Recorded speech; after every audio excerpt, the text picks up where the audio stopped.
Yo, what's up mga kaibigan? Halina tayo magkwentuhan. So si Coach Yeng Guiao nga ay isa sa mga kilala na coaches sa Pilipinas. Successful coach siya sa PBA ngunit hindi gaano internationally. Ayon nga sa isang vlog ng PBA Moto Club, kapag hindi ka pa din nagamit ni Coach Yeng ay talagang mahina ka na at wala ka ng pag-asa sa PBA. Dahil kilala nga siya bilang isang coach na magaling makadiscover ng talent. Kahit nga hindi gaanong talented, basta masipag ka at malakas ang loob mo, mabibigyan ka ng minuto ni Coach Yeng. Well, ang rain or shine ay ang team na pinadala sa Jones Cup kung saan hindi maganda ang kanilang pinakita. Napadami nga ang kanilang talo kaysa panalo, kaya naman naging reality check ito para kay Coach Yeng. Ayon nga sa multi-time PBA champion coach, masakit man aminin ngunit naiiwan na nga daw tayo sa basketball sa Asia. Kahit nga daw yung college sa US ay European style na ang paglalaro. Mabilis ang ikot ng bola at 3-point shooting na daw ang labanan. Yung big man nga daw ay hindi mo na pwedeng iwanan lang.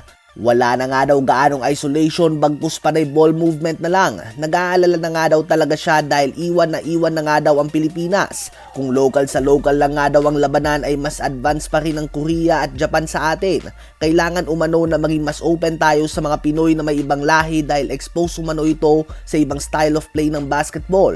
And hopefully ay maimpluwensyahan nito ang PBA o Philippine basketball in general. Pahayag pa ni Coach Yeng, bukod sa mga players ay kailangan din natin i-train ng mga coaches. Mahirap nga daw makapag-produce ng mga galing na players kung ang mga coaches ay hindi din upgraded o outdated na ang skills nito. Madami na rin umano nagbago o may coaching standpoint. Ang mga tinuturo nga daw natin sa young players ay traditional pa rin. Hindi lang nga daw skills dapat ang tinuturo bagkus ang decision making. Natututo nga daw tayo sa isolation type of basketball na dribble lang ng dribble ang isang player habang iba naman ay nakatayo lamang sa kanto. Hindi na nga daw ganun ang basketball ngayon mga kaibigan. So ayun nga po talaga mga kaibigan ng pahayag ni Coach Yeng Guiao. Matinding eye-opener nga ito para kay Coach Yeng ang paglalaro para sa Jones Cup.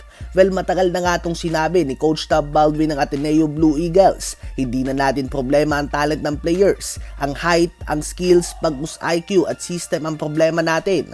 Halimbawa na lamang si Terence Romeo, easily a top guard sa Asia kung skills ang pag-uusapan. Ganun pa man as a team player, mahirap nga siyang i-fit sa system kung saan limited lamang ang kanyang touches. At madami sa mga Pilipino ay ganito talaga nasanay. Kapag nakita mo nga ang pick-up game sa ibang bansa, partikular na sa Europe, kahit mga pick-up game lang ay makikita mo sa kanila ang ball movement. Sanay din sila sa man-to-man defense habang tayo naman ay automatic 2-3 zone na ang ginagamit natin na depensa.